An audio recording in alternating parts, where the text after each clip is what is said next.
పుష్య మాసంలో వచ్చే అమావాస్యని చోలంగి అమావాస్య అని అంటారు. ఈ నెల జనవరి 29వ తేదీన చోలంగి అమావాస్య ఏర్పడింది. అన్ని అమావాస్యల కంటే చోలంగి అమావాస్య చాలా శక్తివంతమైనది. కాబట్టి ఈ చోలంగి అమావాస్య రోజున ఎలాంటి విధి విధానాలను పాటిస్తే అద్భుతమైన శుభ ఫలితాలను పొందవచ్చో ఈ వీడియోలో తెలుసుకుందాం. ముందుగా ఈ వీడియోకి ఒక లైక్ కొట్టి మన ఛానల్ని సబ్స్క్రైబ్ చేసుకోండి. లైక్ కొట్టడం మాత్రం అసలు మర్చిపోకండి.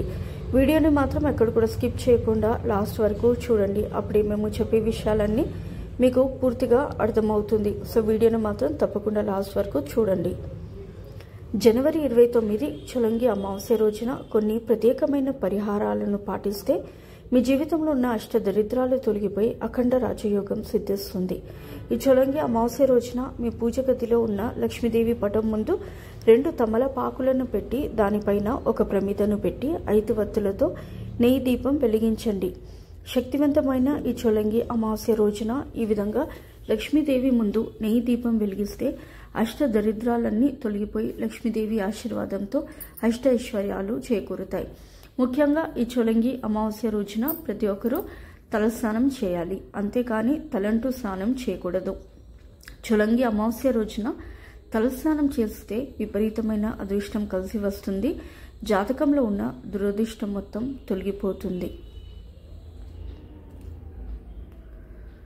తలపైన నీళ్లు పోసుకొని స్నానం చేస్తే దాన్ని తలస్నానం అని అంటారు. తలకి షాంపూని పెట్టుకొని స్నానం చేస్తే దాన్ని తలంటు స్నానం అంటారు.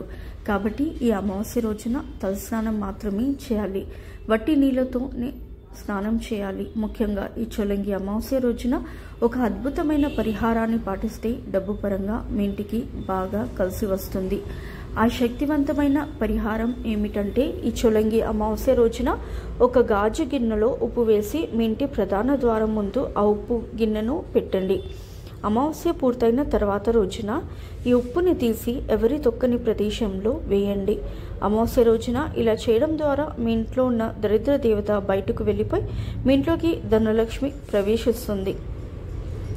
డబ్బు పరంగా మీ ఇంటికి బాగా కలిసి వస్తుంది. మరి ముఖ్యంగా ఈ చోలంగి అమావాస్య నాడు ఎడమ కాలికి నల్ల దారం కట్టుకోండి. అమావాస్య రోజున కాలికి నల్ల దారం కట్టుకుంటే నరదృష్టి దోషాలన్నీ తొలగిపోయి సకల ఐశ్వర్యాలను పొందవచ్చు. అమావాస్య రోజున తెలిసి తెలియక ఎవరితోనూ అబద్ధం చెప్పకూడదు. ఈ రోజున ఎవరితోనైనా అబద్ధం చెబితే మీ జీవితంలో ఏళ్లనాటి శని వెంటాడుతుంది.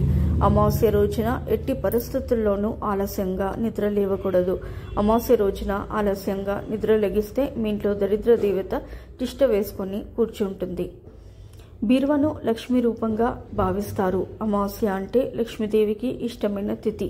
కాబట్టి మీ బీరువాలో ధనం రెండింతలు అవ్వాలని కోరుకునేవారు ఈ చోలంగి అమావాస్య రోజున మీ బీరువా తలుపులను శుభ్రంగా తుడిచి బీరువా పైన కుంకుమ బొట్లు పెట్టండి. అమావాస్య రోజున ఇలా చేస్తే లక్ష్మీదేవి స్థిర నివాసం ఉంటుంది. మీ ఇంటి ధన ప్రవాహం విపరీతంగా పెరుగుతుంది.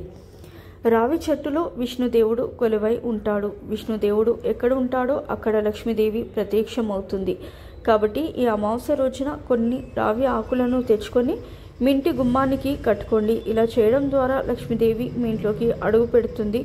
జీవితంలో డబ్బు కొరత ఏర్పడదు. చోలంగి అమావాస్య రోజున పొరపాటున కూడా కొత్త వస్త్రాలను వేసుకోకూడదు. చోలంగి అమావాస్య రోజున రాత్రి సమయంలో అన్నం తినకూడదు. అల్పాహారం మాత్రమే స్వీకరించాలి. అంటే రాత్రి సమయంలో అన్నం తినకుండా ఏమైనా పళ్ళు కానీ టిఫిన్లు కానీ తినండి. అంతేకాని అన్నం మాత్రం తినకండి.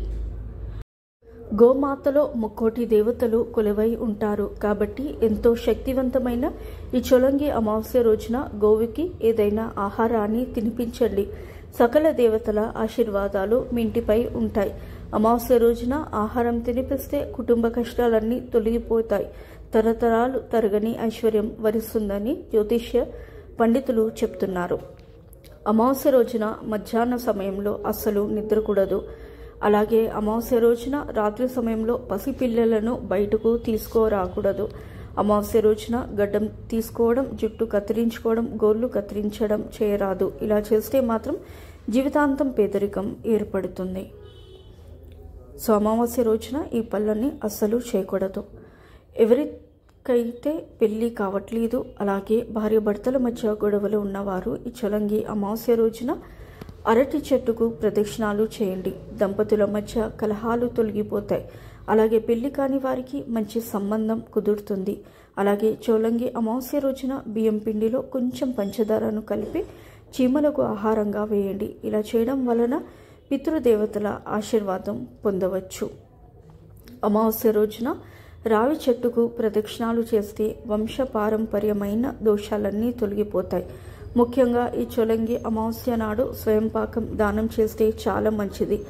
స్వయంపాకం అంటే ఒకరోజు సరిపడా నిత్యావసర సరుకులను ఎవరికైనా బ్రాహ్మణులకు దానం చేయండి. అమావాస్య రోజున స్వయంపాకం దానం చేస్తే మీ ఇంటికి 7 తరాల ఐశ్వర్యం లభిస్తుంది. ఈ వీడియో కనుక మీకు నచ్చినట్లయితే ప్లీజ్ లైక్ చేసి మీ ఫ్రెండ్స్కి షేర్ చేయండి. అలాగే మా కొత్త వీడియోస్ మీకు వెంటనే చేరాలంటే మా ఛానల్ని సబ్స్క్రైబ్ చేసుకుని పక్కనే ఉన్నటువంటి బెల్ ఐకాన్ని ప్రెస్ చేయండి. ధన్యవాదములు. సో ఇదండి వాటి వీడియో. రేపటి వీడియోలో మళ్ళీ కలుస్తాను. అంతవరకు సెలవు. నమస్కారము. సర్వే జనా సుఖినో భవంతు.